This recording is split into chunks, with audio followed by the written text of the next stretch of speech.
The cabin creaked under the weight of silence, deep in the snow-covered forest. Kevin sat hunched over his workbench, the yellow glow of a single lamp casting long shadows across the worn floorboards. Outside, snowflakes drifted lazily past frosted windows, accumulating on the already thick blanket covering the ground. Pine trees stood like sentinels, their branches heavy with ice. It was 2:30 a.m., and Kevin hadn't slept. Sleep rarely came easily these days. Instead, he focused on repairing an old thermal scanner, its circuits exposed like the veins of a patient. His fingers, once steady in the operating theaters of war zones, now methodically soldered wires with the same precision. The abandoned medical equipment gave him purpose in this self-imposed exile. 5 years had passed since he'd walked away from Rex Medical Corps. 5 years since he'd sworn never to return to the battlefield hospitals, where he'd watched too many soldiers die despite his best efforts. The memories still haunted him. The screams, the blood-soaked gurneys, the impossible choices of triage. Here, in this remote cabin, kilometers from the nearest settlement, he could almost forget. Almost. The ancient radio hummed quietly in the corner, broadcasting nothing but static. Kevin preferred it that way. The white noise helped drown out the thoughts that threatened to consume him during these long winter nights. At exactly 2:41, the window shattered. Glass exploded inward as someone, crashed through it. Kevin's military instincts kicked in immediately. He dropped to the floor, hand reaching for the pulse pistol he kept beneath the workbench. A figure collapsed onto the wooden planks among the shards of broken glass. Kevin remained crouched, weapon raised, assessing the threat with cold calculation. "Don't shoot," a female voice gasped. "I need you." The intruder was trembling violently. Kevin could see her legs buckle as she tried to stand, only to collapse again with a pained moan. Snow and glass clung to what appeared to be some kind of armored suit, sleek, almost organic in appearance, with sections that pulsed with a faint blue glow. But it was her skin that caught his attention, a pale green hue visible at her exposed neck and face. Not human. "Zeri," Kevin whispered, recognizing the species. He'd treated a few during his time with Rex, rare encounters that had earned him specialized training certifications. "Please," she said, her voice strained. "I can't walk. The swelling, it's killing me." Kevin kept his distance, pistol still aimed. "Who sent you? How did you find me?" "Nobody sent me." Her breathing was labored, her face contorted in agony. "I tracked your heat signature. Rumors. Among deserters. A human doctor who treats anyone. I had nowhere else to go." She tried again to stand, pushing herself up on trembling arms. But a violent spasm racked her body. She screamed, a sound that was half pain, half frustration. "What happened to you?" Kevin asked, lowering his weapon slightly. "Mission went wrong. I had to take Black Dose uncut to survive," she grimaced. "My body can't regulate the adrenaline spike. I'm overloading." Kevin had heard of Black Dose, a military-grade stimulant that could keep soldiers fighting through almost any injury, but with devastating side effects. For Zeri physiology, those effects were particularly dangerous. The woman pulled herself up to a semi-sitting position, leaning against the wall. "The swelling in my pelvic region is spreading down my thighs. It's compressing internal organs. I'll be unconscious in 20 minutes, dead in an hour." Kevin hesitated. He'd sworn never to practice medicine again, yet here was someone literally dying at his feet. "I'm Suena," she added, as if her name might somehow persuade him. Kevin holstered his weapon and approached cautiously.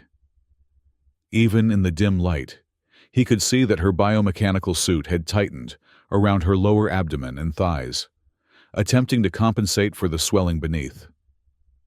The armor pulsed ominously, synchronizing with her rapid breathing. "I need to scan you," he said finally, reaching for the thermal scanner he'd just repaired. "Do whatever you need to," Suena replied, her voice weakening. "But I won't take anesthetics." I need to stay conscious. Kevin frowned. The pain will be— I know what it will be, she snapped. I'm used to pain. What I'm not used to is being helpless. Kevin recognized the stubborn determination in her eyes. He'd seen it in soldiers who refused pain medication because they needed to stay alert, even as their bodies were being torn apart. Your call, he said, reaching for a medical case beneath his workbench. But I'll need to cut through parts of your armor to access the affected area. Do it, she said through gritted teeth. Kevin helped her to his makeshift medical room, once a storage area he'd converted with salvaged equipment. The overhead light flickered as he switched it on, revealing walls lined with shelves of medical supplies, an examination table, and a few pieces of advanced equipment that looked out of place in the rustic cabin. As he lifted her onto the table, he could feel the unnatural heat radiating from her body, even through the armored suit. Her legs trembled uncontrollably, and the effort of moving her seemed to intensify her pain. Tell me exactly what happened, Kevin said as he activated the scanner. Suena's breathing was shallow, her green skin flushed with a darker tint that Kevin recognized as the Zeri equivalent of pallor. Extraction mission went sideways, she managed. 6 Patriarch enforcers cornered me. I took the black dose to survive the firefight. Kevin's scanner displayed alarming readings. Core temperature, 110 degree force. Blood pressure dangerously elevated. Heart rate erratic. The thermal imaging showed an intense concentration of heat in her pelvic region, spreading outward like wildfire. The black dose triggered a catastrophic biological response, Kevin explained, studying the readouts. Your specialized reproductive system is in hyperdrive. The Zeri were known for their unique biology. Unlike humans, their reproductive systems were directly tied to their combat capabilities, with adrenaline acting as both a battle stimulant and a trigger for reproductive functions. It was an evolutionary advantage that had helped their species survive on their harsh homeworld. But it came with complications. I know, Suena hissed. My glands are overloaded. The swelling is crushing everything around it. Kevin pulled a surgical cart closer, arranging specialized cutting tools designed for biomechanical interfaces. I need to remove sections of your armor to access the affected area. The armor responds to body heat and trauma, Suena warned. It's designed to tighten around injuries, not release them. I've worked with Zeritech before, Kevin replied, selecting a laser scalpel. I know the override protocols. He hesitated before continuing, a sudden awareness of the intimacy of what he was about to do washing over him. This wasn't a battlefield trauma case. This was different. I'll be professional, he said, more to himself than to her. I don't care about professional, Suena replied, her voice tight with pain. I care about surviving. Kevin nodded and began carefully cutting along the seams of her armor, starting with the section covering her left hip. The biomechanical material resisted initially, then yielded with a soft hiss as the laser found the correct frequency. As the first piece came free, Suena gasped, not in pain, but in relief. That's better, she breathed. The pressure. Kevin continued methodically, removing a second section from her right thigh. The armor pulsed more rapidly as it was breached, almost as if it were alive and resisting his intrusion. Beneath it, Suena's green skin was visibly swollen, stretched taut over the affected areas. With each piece of armor removed, the scanner's readings fluctuated. Her heart rate spiked, then began to stabilize. Blood pressure remained dangerously high, but the rate of increase had slowed. Last section, Kevin warned, as he prepared to cut away the armor covering her lower abdomen and upper thighs, the epicenter of the swelling. Suena nodded, her jaw clenched. As the final piece of armor came free, Suena convulsed, a sound escaping her that was halfway between agony and relief. The discarded armor fragments twitched on the floor, like severed limbs. Kevin stared at the exposed area, professional detachment momentarily failing him. The swelling was worse than he'd anticipated. her normally lean anatomy distorted beyond recognition. Skin stretched to a breaking point, with a deep blue-green coloration indicating severe inflammation. The scanner confirmed his visual assessment. Localized tissue expansion, critical. "What's the treatment?" Suena asked, her voice barely audible. Kevin hesitated. "Normally, I'd administer a counteragent to neutralize the black dose, followed by a surgical procedure to drain accumulated fluids. But I don't have the specific counteragent for Zeri physiology, and surgery without it would likely trigger a fatal shock response." Suena's eyes closed briefly, despair washing over her features. Then, determination returned. There must be an alternative. Kevin considered the options, reviewing what he knew about Zeri biology. Their bodies regulated temperature differently than humans, with specialized dermal layers that could transfer heat rapidly when in direct contact. "There is one possibility," he said slowly. "It's unorthodox. Tell me, your body needs to discharge the accumulated heat and pressure. Without pharmaceutical intervention, the only way is through direct thermal transfer." Suena's eyes widened with understanding. "Skin-to-skin contact," she whispered. "Your temperature. It could draw out the excess heat." Kevin nodded, uncomfortable with the implication. "It violates medical protocols. The contact would need to be intimate." A bitter laugh escaped her. "I'm dying, doctor. Protocol is the least of my concerns." She was right. Of course. This was about survival, not propriety. Still, Kevin found himself hesitating, the weight of his medical oath pressing down on him.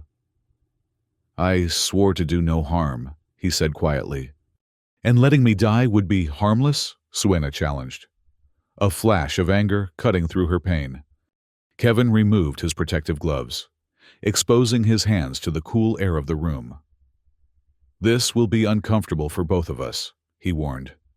"Just do it," she insisted, taking a deep breath. Kevin placed his hand directly on the swollen area between her thighs. The heat was shocking, like touching a fever patient whose temperature had soared beyond survivable limits. Suena gasped, her back arching slightly off the table. "Does it hurt?" Kevin asked, prepared to withdraw. "No," she breathed. "That's relief." The scanner confirmed what Kevin could feel. The direct contact was drawing heat from her tissues.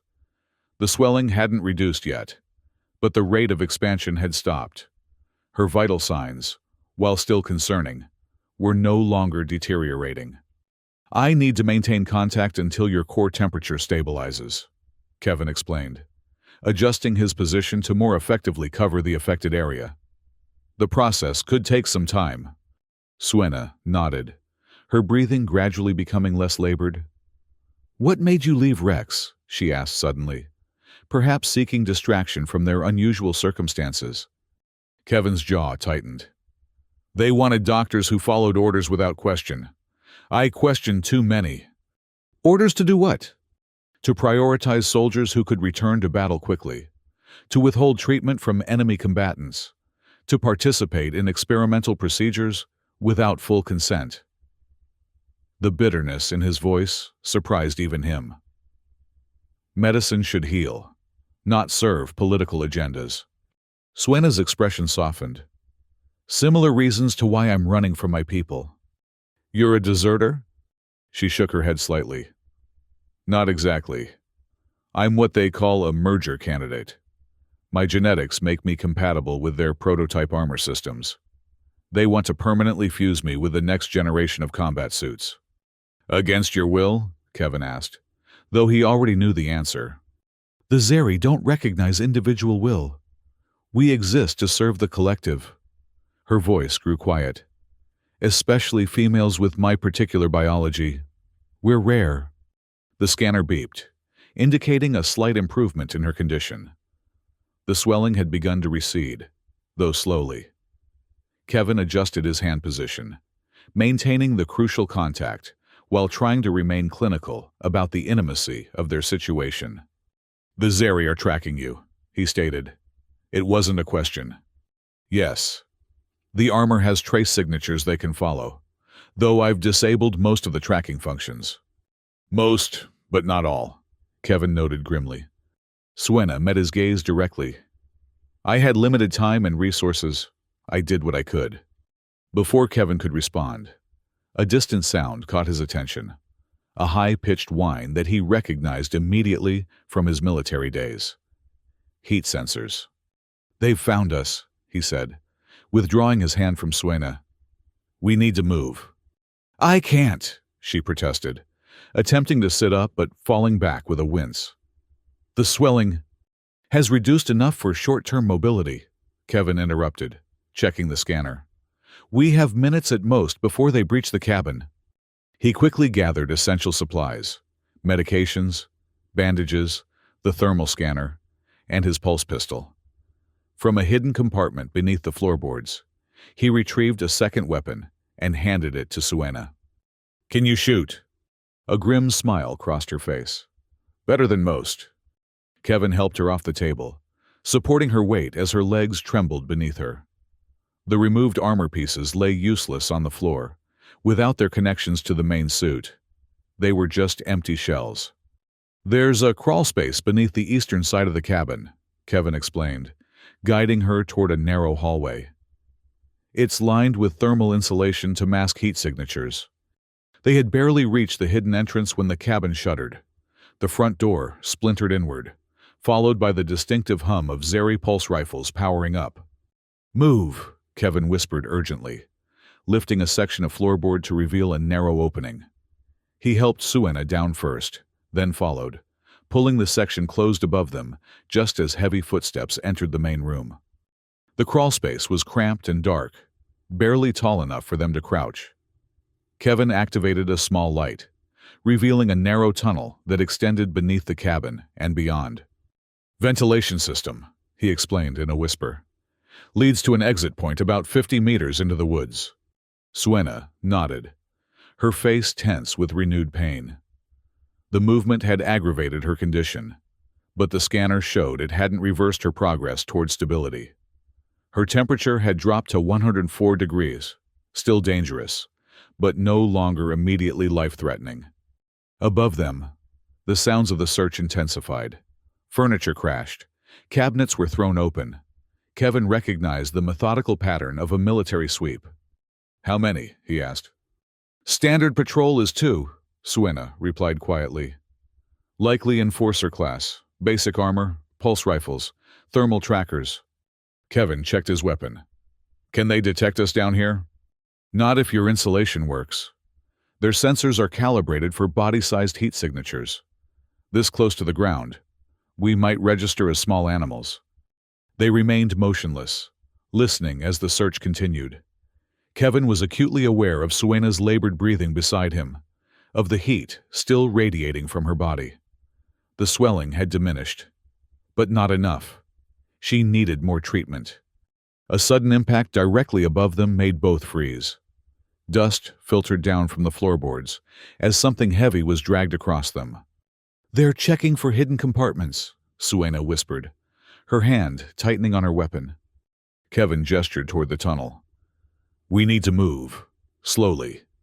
They began crawling through the narrow passage, Kevin leading the way. Every few meters, he paused to check their surroundings, listening for sounds of pursuit. Suena followed, her movements constrained by both the tunnel's dimensions and her physical condition. They had covered perhaps 20 meters when a deafening crash shook the entire structure. The crawl space filled with dust and splinters as part of the cabin's floor collapsed behind them. Thermal charge, Suena explained through clenched teeth. They've found the entrance. Kevin increased their pace, ignoring the pain as his knees and elbows scraped against the rough ground. Behind them, the sounds of pursuit grew louder, boots hitting dirt, voices calling to each other in the clipped language of the Zeri military. The tunnel began to slope upward, and Kevin could see the exit ahead, a small opening partially concealed by fallen logs and brush. He reached it first, peering cautiously into the pre-dawn forest. Snow continued to fall, providing some cover in the dim light. Clear, he whispered, pulling himself out of the opening and reaching back to help Suena. She emerged with difficulty, her face contorted with the effort. As she stood, her legs buckled beneath her, and Kevin caught her before she could fall. "I need to make contact again," he said urgently. "Your condition is worsening." Suena nodded, leaning heavily against him. "Not here, they'll be out soon." Kevin scanned their surroundings, calculating options. "There's a secondary shelter about a kilometer east. We might reach it before they organize a perimeter search." Supporting Suena's weight, he began moving through the trees, choosing their path carefully to minimize tracks in the fresh snow. Behind them, shouts indicated that the Zeri patrol had emerged from the ruined cabin. The forest was eerily silent, except for their labored breathing and the soft crunch of snow beneath their feet. Dawn was approaching, the sky lightening to a pale gray above the trees. The increased visibility would make them easier to spot, but it also improved their chances of reaching the shelter before Suena's condition became critical again. "Tell me about the merger," Kevin said as they walked, partly to distract her from the pain, and partly because he needed to understand what they were up against. Suena's breath formed small clouds in the cold air. "The Zeri believe in evolutionary enhancement through technological integration. For most, it's limited to external armor and weapon systems. But not for you." She shook her head slightly. "Females with my genetic profile are compatible with deeper integration. The prototype they've developed would fuse permanently with my nervous system, my organs, everything. I would become the weapon." "And lose yourself in the process," Kevin added grimly. "Yes." Her voice was barely audible. "I would exist, but not as me. Just as a tool for the patriarch." They paused briefly at the crest of a small ridge, allowing Suena to rest. Kevin checked the scanner, noting with concern that her temperature had begun to rise again. The physical exertion was counteracting the progress they'd made. "We need to continue the treatment," he said. Suena leaned against a tree, her breathing shallow. "We need to reach shelter first." Kevin nodded reluctantly and helped her continue down the slope. The secondary shelter, little more than a reinforced storage shed he'd converted for emergencies, was visible now through the trees. They had nearly reached it when the distinctive whine of heat sensors rose again behind them. Kevin turned to see a lone Zeri soldier emerging from the trees, weapon raised. "Patriarch Enforcer," Suena whispered, recognition and fear in her voice. Unlike the previous patrol, this one wore more advanced armor, sleeker, with pulsing lines of energy that suggested enhanced capabilities. The faceplate was opaque, but the posture conveyed confidence and purpose. "Down!" Kevin shouted, pulling Suena behind the shelter's outer wall as energy pulses tore through the air where they had stood. He returned fire, his pulse pistol discharging with a sharp crack. The shots went wide, but forced the Enforcer to take cover. "He's alone," Suena observed, her voice strained. "Advanced scout." "Can you shoot?" Kevin asked again, noting how her hands trembled. She nodded grimly. "Give me a clear line." Kevin provided covering fire as Suena positioned herself at the corner of the shelter. The Enforcer had moved closer, using the trees for cover, occasionally firing to keep them pinned down. When he emerged to change position, Suena fired 3 rapid shots. The first 2 missed, but the third caught the Enforcer in a gap between armor plates. He staggered, then collapsed to his knees. Kevin wasted no time. "Inside, now!" He helped Suena into the shelter, securing the reinforced door behind them. The interior was Spartan. A small cot, basic supplies, a heating unit that Kevin immediately activated. Suena collapsed onto the cot, her skin alarmingly hot to the touch. The scanner confirmed what Kevin already knew. Her temperature was rising rapidly again, the swelling returning. "We need to continue the treatment," he said, removing his outer layers to better facilitate the heat transfer. Suena nodded weakly, her eyes half closed with exhaustion and pain. "The others will be coming." We have time, Kevin assured her, though he wasn't certain. This shelter isn't on any maps, and it's partially shielded from thermal detection. He positioned himself beside her on the narrow cot, placing his hands directly on the affected areas. The heat that met his touch was even more intense than before. The exertion and stress had accelerated the process. Suena gasped as contact was made, her back arching slightly. I didn't think it would get worse. The black dose is still in your system, Kevin explained, maintaining steady pressure. Each surge of adrenaline triggers another reaction. For several minutes, they remained in silence, the only sounds their breathing and the occasional creak of the shelter as the wind picked up outside. The scanner showed slow improvement, Suena's temperature gradually dropping, the swelling beginning to subside once more. Why are you helping me? She asked suddenly, her eyes opening to study his face. You could have turned me away, or turned me in. Kevin considered the question. I'm a doctor, he said finally. That doesn't change because I left Rex. There's more to it than that, she pressed. Most humans fear the Zeri, especially now, with the border conflicts.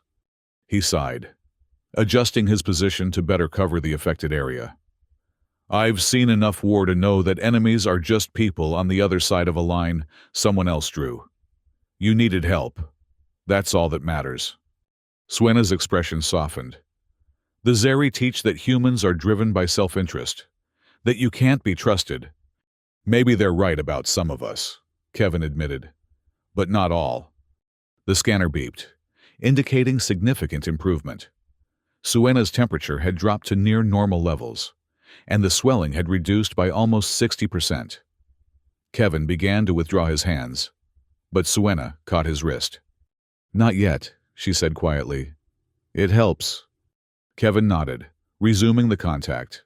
Outside, the wind had picked up, driving the snow horizontally past the shelter's single small window.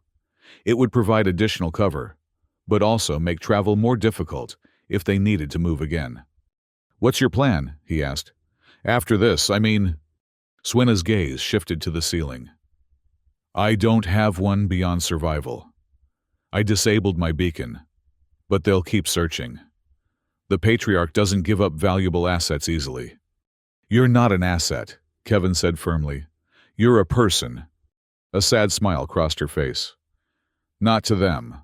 Never to them. Before Kevin could respond, a distant explosion shattered the silence. Both tensed, Kevin reaching for his weapon while maintaining contact with Suena.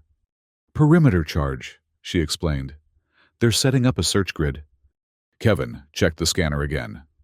Suena's condition had stabilized enough that movement wouldn't immediately trigger a relapse. But she was far from healed. We can't stay here, he said, retrieving his coat and helping Suena sit up. That patrol you shot, they'll have called in our position before engaging. Suena nodded grimly, pulling herself to her feet with visible effort. Where do we go? Kevin considered their options. The main cabin was compromised, and this shelter would soon be discovered. They needed somewhere beyond the Zeri search pattern. There's an old mining complex about 3 kilometers north, he said finally. Abandoned decades ago, but the deep tunnels would mask any thermal signatures. 3 kilometers, Suena repeated, doubt in her voice. In my condition. I'll help you, Kevin assured her, gathering what supplies he could carry. The alternative is waiting for them to find us. Suena straightened, determination replacing doubt. Then we go north. They exited the shelter cautiously, Kevin scanning the surrounding forest for signs of pursuit. The snowfall had intensified, reducing visibility, but providing cover for their movement. He supported Suena as they began their journey, setting a pace that balanced speed with her physical limitations. As they traveled, the day brightened around them, though the heavy clouds and snow kept it in a perpetual twilight. The forest gradually thinned, giving way to rockier terrain that made progress more difficult, but left fewer tracks. Twice they paused to rest, and each time Kevin checked Suena's condition. The swelling remained stable, neither worsening nor improving. She needed more extensive treatment, but that would have to wait until they reached safety. "Tell me about Rex," Suena said during one rest period, perhaps seeking distraction from their situation. "What made you join initially?" Kevin's expression darkened at the memory. "Idealism. I believed I could save lives, make a difference in the conflict zones." "And did you?" "For a while," he admitted. "Until I realized we were just patching soldiers up to send them back into the meat grinder. The war machine needed bodies, and we provided them." Suena studied him thoughtfully. "Yet you kept your skills sharp, even in exile." Kevin glanced at the medical scanner in his hand. "Some habits are hard to break." "Or perhaps you knew, deep down, that you'd need them again someday." Before Kevin could respond, a high-pitched whine cut through the air, the unmistakable sound of Zeri aircraft. They pressed themselves against the rocky outcropping that had been providing their shelter, watching as a sleek patrol craft passed overhead. "Scout vessel," Suena whispered, "looking for thermal signatures." Kevin waited until the craft had disappeared beyond the ridge before speaking. "They're expanding the search area faster than I anticipated." "The Patriarch must have deployed significant resources," Suena said grimly. "I'm more valuable to them than I realized." They continued their journey with renewed urgency, Kevin constantly scanning the sky for signs of the patrol craft's return. The terrain grew increasingly challenging, forcing them to navigate narrow passages between rock formations. "We're close," Kevin said as they crested a steep incline. Below them stretched a small valley, and at its center, the remains of the mining operation, rusted equipment, collapsed outbuildings, and the dark mouth of the main tunnel entrance. They had just started their descent when Suena stumbled, a cry of pain escaping her.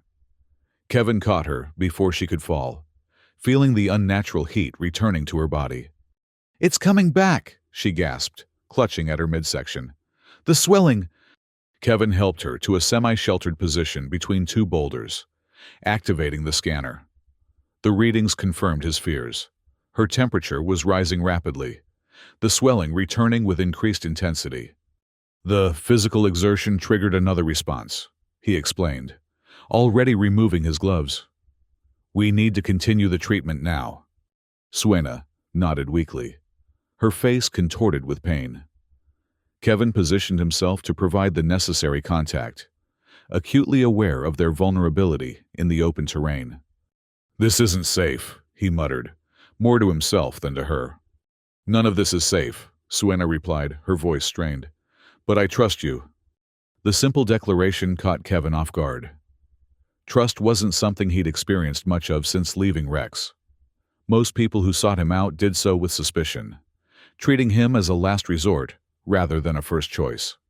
For several minutes, they remained motionless, Kevin monitoring the scanner as Suena's condition gradually stabilized. The whine of the patrol craft returned, more distant this time, suggesting it was sweeping another sector. "We need to reach those tunnels," Kevin said once Suena's temperature had dropped to a manageable level. "Can you walk?" She nodded, determination replacing the pain in her expression. "I'll make it." They continued their descent into the valley, moving as quickly as Suena's condition would allow. The mining complex grew larger before them, its abandoned structures like the skeleton of some massive beast picked clean by time. As they approached the main tunnel entrance, Kevin scanned their surroundings one final time. No signs of pursuit, but the feeling of being watched prickled at the back of his neck. The tunnel mouth yawned before them, a passage into absolute darkness. Kevin activated a small light attached to his coat, revealing rusted tracks leading into the mountain. "These tunnels extend for kilometers," he explained, as they entered. "Multiple levels, numerous branches. If we can reach the lower sections, their scanners won't detect us." Suena nodded, her breathing echoing slightly in the confined space. "And after that? We can't hide forever." "One problem at a time," Kevin replied, though the question had been weighing on him as well. "First, we get you stable. Then we figure out our next move."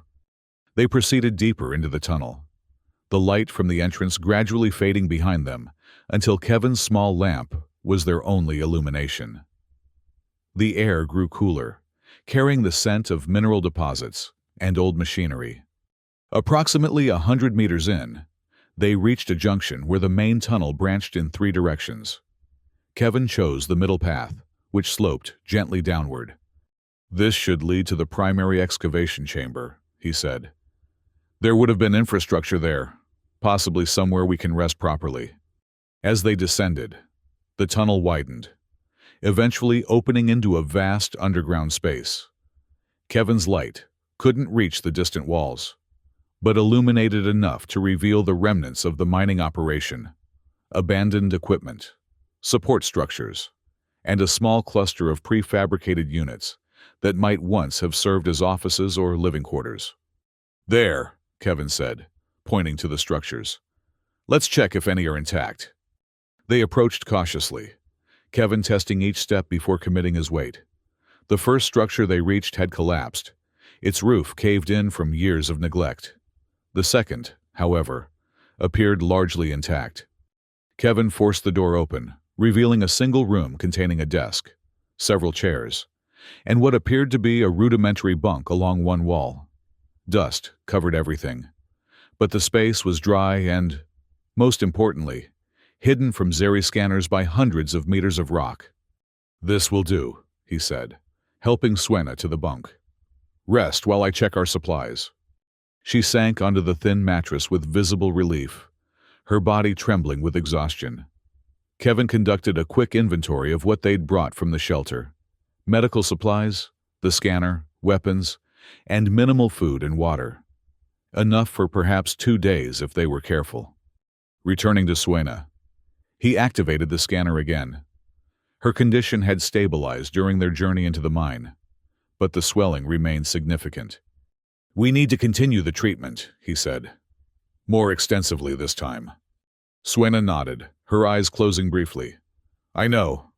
Kevin positioned himself beside her on the narrow bunk, establishing the necessary contact. The heat transfer was immediately noticeable, Suena's body gradually cooling as his own absorbed the excess temperature. "Thank you," she murmured after several minutes of silence. "For everything." "Don't thank me yet," Kevin replied, checking the scanner. "We're still in danger." "Yes, but I'm alive. Without you, I wouldn't be." Kevin couldn't argue with that assessment.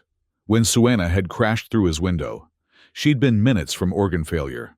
Now, while still in danger, she had a fighting chance. As the treatment continued, Kevin found himself studying Suena's features more closely. The green tint of her skin had variations, darker around her eyes and along her cheekbones, lighter at her temples. Her eyes, when open, were a deep amber color with vertical pupils that expanded and contracted with the light. Despite their obvious differences, there was something familiar in her expressions: the determination, the vulnerability, the flash of humor that occasionally broke through her pain. Reminder that beneath the alien physiology was a person with hopes, fears, and dreams. "What will you do if we escape the Zeri?" he asked, realizing he'd been staring. Suena's eyes opened, meeting his gaze directly. "Freedom isn't something I've let myself imagine. It seemed impossible." "It's not impossible," Kevin insisted. "Difficult, dangerous, but not impossible." A small smile touched her lips. "Then I'd want to see places. Learn things not filtered through patriarch propaganda. Maybe find others like me who've escaped." "There are others?" "Rumors," she said, her expression growing distant. "Stories of Zeri living in the border regions, adapting to life outside the collective. I never believed them until I decided to run myself." The scanner beeped, indicating significant improvement in Suena's condition. The swelling had reduced by almost 80%, her temperature approaching normal parameters for Zeri physiology. "You should rest," Kevin said, beginning to withdraw. Suena caught his hand, keeping it in place. "Not yet," she said quietly. Please. Kevin understood the request wasn't entirely medical. The contact provided comfort beyond physical healing, a connection to another living being after what must have been a terrifying and isolating journey. "I'll stay," he assured her. They remained in that position as hours passed, occasionally speaking, but often simply existing in companionable silence. Kevin monitored Suena's condition, noting with satisfaction that the treatment was working, slowly but effectively. Outside their small sanctuary, the day must have progressed to evening, though in the underground chamber, time seemed suspended. Kevin had just begun to consider finding something for them to eat when a distant sound reached them. Faint, but unmistakable. Voices. "They found the mine," Suena whispered, instantly alert. Kevin moved to the door, listening intently. The voices were too distant to distinguish words, but the rhythmic cadence suggested Zeri communications. "They're still near the entrance," he said, returning to Suena. "They might not search all the tunnels." "They will," she replied grimly. "The Patriarch would have ordered a thorough sweep." Kevin checked his weapon, then helped Suena to her feet. Her condition had improved significantly, but she was still weak from the prolonged strain on her system. "There are deeper levels," he said, retrieving their supplies. "Maintenance tunnels that don't appear on the main schematics." Suena nodded, steadying herself against the wall. "Lead the way." They exited the small structure, Kevin's light sweeping the vast chamber before settling on a narrow opening in the far wall. "There," he whispered. "Secondary access shaft." They moved as quietly as possible across the chamber, freezing whenever sounds from the tunnel entrance grew louder. The voices were more distinct now, at least 3 separate Zeri soldiers, methodically working their way deeper into the mine. Reaching the access shaft, Kevin discovered it was little more than a crawl space, barely wide enough for a person to navigate. A ladder of metal rungs descended into darkness. "I'll go first," he said, handing Suena the light. "Follow when I call." The shaft was claustrophobic, the rungs slick with mineral deposits and old oil. Kevin descended carefully, testing each rung before committing his weight. After approximately 10 meters, his foot touched solid ground. "Clear," he called softly, his voice echoing slightly in the confined space. Suena followed, moving with surprising agility despite her condition. When she reached the bottom, Kevin reclaimed the light, illuminating their new surroundings, a narrow maintenance tunnel that extended in both directions. "This way," he decided, choosing the path that led deeper into the mountain. They had progressed perhaps 50 meters when the sounds of pursuit intensified above them. The Zeri patrol had reached the main chamber. "Faster," Kevin urged, though he knew Suena was already pushing her limits. The tunnel began to slope downward, the air growing noticeably cooler. Their breath formed small clouds in the beam of the light. After another 100 meters, they reached another junction, 3 identical passages branching in different directions. "Which way?" Suena asked, her voice strained from the exertion. Kevin hesitated, trying to recall the schematics he'd once studied of the mining complex. "Left," he decided finally. "It should lead to the deepest excavation level." They took the left passage, moving as quickly as Suena's condition would allow. The tunnel narrowed further, forcing them to proceed in single file. Water dripped from the ceiling, forming small puddles on the uneven floor. Behind them, a metallic clang echoed through the tunnels. Someone had discovered the access shaft. "They're following," Suena whispered unnecessarily. Kevin increased their pace, supporting Suena when she stumbled. Her body was radiating heat again, the physical stress triggering another response in her system. After what seemed an eternity of twisting passages, they emerged into another chamber, smaller than the first but still substantial. Unlike the upper level, this one showed signs of a hasty evacuation. Tools scattered across the floor, crates stacked haphazardly against one wall. "Dead end," Suena observed, her voice tight with pain and fear. Kevin scanned the chamber frantically, his light settling on a narrow fissure in the far wall. "There," he said, already moving toward it. "Natural formation, not on any schematics." The fissure was barely wide enough for them to squeeze through, opening into a small, natural cavern beyond. Unlike the manufactured tunnels, this space had formed over millennia, stalactites hanging from the ceiling like stone teeth. "We can defend this position," Kevin said, examining the narrow entrance. "They can only come through one at a time." Suena nodded, though her expression remained grim. She leaned heavily against the cavern wall, one hand pressed to her midsection. "The swelling's returning," Kevin noted, activating the scanner. The readings confirmed his observation, her temperature rising, inflammation increasing. "Too much exertion," Suena acknowledged through gritted teeth. "I need the treatment." Kevin guided her to a relatively flat section of the cavern floor, helping her into a comfortable position before establishing contact. The heat that met his touch was intense. Her condition had deteriorated significantly during their flight. "They're getting closer," Suena whispered, her gaze fixed on the narrow entrance. Kevin nodded, dividing his attention between the scanner and the fissure through which they'd entered. The sounds of pursuit were clearer now, methodical movement through the tunnels, the occasional command in the clipped Zeri language. "Focus on healing," he told her, adjusting his position to better cover the affected area. "I'll watch the entrance." For tense minutes, they remained in that position, Kevin monitoring both Suena's condition and the approaching threat. Suena, fighting against the pain and heat ravaging her system. The scanner showed slow improvement, but not fast enough. The Zeri patrol would reach them before she was stable enough to move again. "Kevin," Suena said suddenly, her voice stronger than it had been, "if they take me—" "They won't," he interrupted firmly. "If they do," she insisted, "I need you to know something." Kevin met her gaze, seeing a fierce determination there despite her physical state. "My real name isn't Suena," she continued. "That's my designation in the Zeri military. My name, my true name, is Seni." The disclosure struck Kevin as profoundly intimate, more so than their current physical connection. She was entrusting him with something the Zeri had tried to erase. "Seni," he repeated, the name feeling right somehow. "It suits you."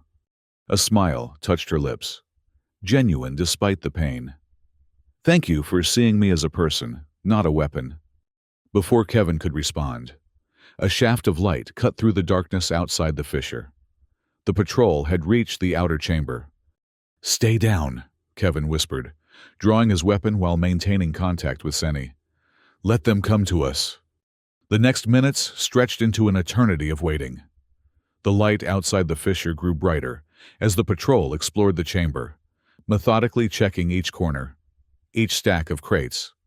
Kevin held his breath as a beam of light swept across the fissure. Had they seen it? Would they investigate or continue their search elsewhere? The answer came in the form of a voice directly outside their hiding place. Words in the Zeri language that Kevin couldn't understand, but whose meaning was clear. They'd been discovered. "They're coming," Seni whispered, attempting to sit up despite her condition. Kevin positioned himself between her and the entrance, weapon raised. "Stay behind me." The fissure darkened as someone approached from the other side. Kevin tensed, finger tightening on the trigger of his pulse pistol. A Zeri soldier squeezed through the narrow opening, weapon first. Kevin fired immediately, the pulse striking the soldier in the chest and sending them stumbling backward. Shouts erupted from the outer chamber, followed by energy pulses that struck the cavern walls, sending fragments of rock showering down around them. "Second position," a voice called in heavily accented standard language. "Flush them out!" Kevin recognized the tactic from his military days. They were preparing to use gas or explosives to force them from cover. "We need to move deeper," he told Seni, helping her to her feet. "Is there another way out of this cavern?" Seni scanned their surroundings, her enhanced Zeri vision penetrating the darkness better than Kevin's light. "There," she said, pointing to a narrow passage barely visible in the shadows. Water carved that route. It might lead to the surface. They moved toward the passage as another volley of energy pulses struck the cavern walls. The opening was narrow. They would need to crawl to navigate it. "You first," Kevin insisted, helping Senny to the ground. "I'll cover our retreat." Senny hesitated, clearly reluctant to leave him exposed. "Together," she countered, pulling him down beside her. They entered the passage side by side, crawling through the confined space as energy pulses continued to impact the cavern behind them. The passage twisted and turned, occasionally widening enough for them to move more freely, then narrowing again to force them onto their stomachs. After what seemed an eternity of crawling, Kevin noticed a change in the air, fresher, carrying the scent of snow and pine.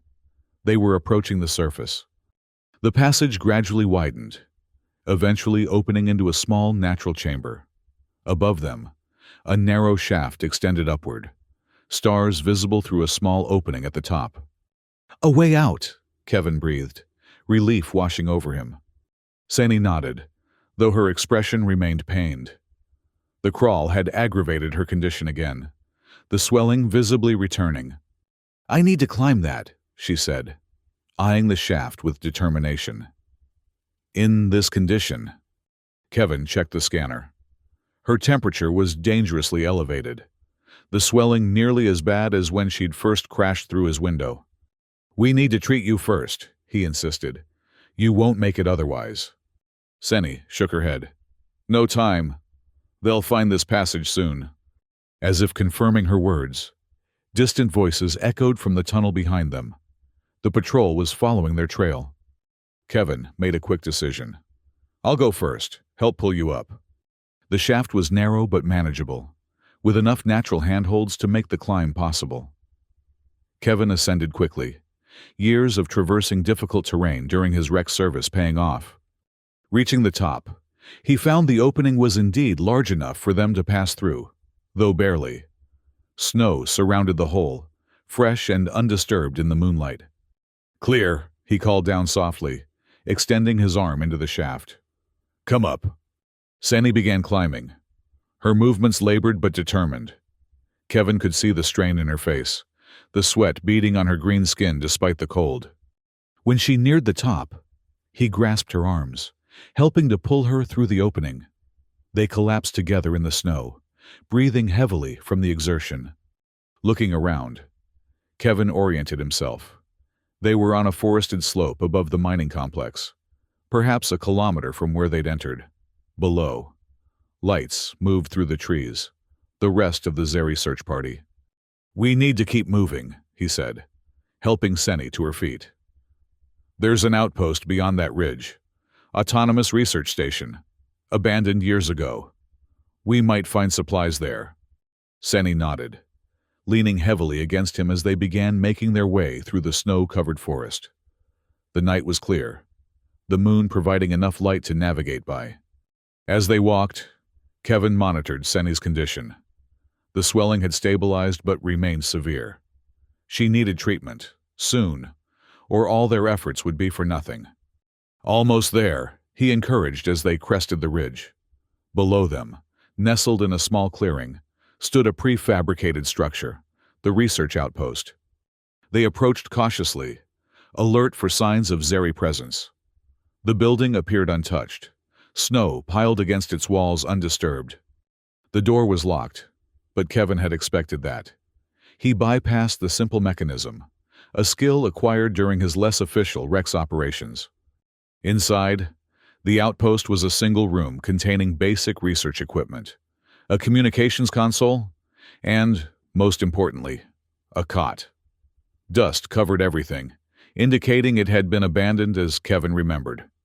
He secured the door behind them, then helped Senny to the cot. She collapsed onto it, her body trembling from the strain of their journey. "Need to continue. Treatment," she managed, her voice weak. Kevin activated the scanner, alarmed by the readings. Her core temperature had reached dangerous levels again, the swelling threatening to compress vital organs. Without hesitation, he established contact, focusing entirely on drawing the heat from her system. For long minutes, they remained connected, Seni's breathing gradually steadying as the treatment took effect. Outside, the night deepened, the moon setting to leave only starlight illuminating the snow. Kevin maintained vigilance even as he treated Seni, listening for sounds of pursuit. "They won't give up," Seni said eventually, her voice stronger as her condition improved. "The Patriarch wants me back too badly." "Then we'll need a better plan than just running," Kevin replied, checking the scanner. The readings were encouraging, her temperature dropping steadily, the swelling reducing. Seni's eyes met his, determination replacing pain. "I have an idea, but it's risky." "I'm listening." "My tracking beacon," she explained, reaching into a concealed pocket in her remaining armor. "I disabled it, but it can be reactivated." She withdrew a small device, no larger than a fingertip. Its surface glowed faintly with internal circuitry. "We can use it as a lure," she continued. "Place it somewhere away from us. Let them chase a false signal while we move in the opposite direction." Kevin considered the strategy. "Where would we go? They'll have patrols covering all major routes out of this region."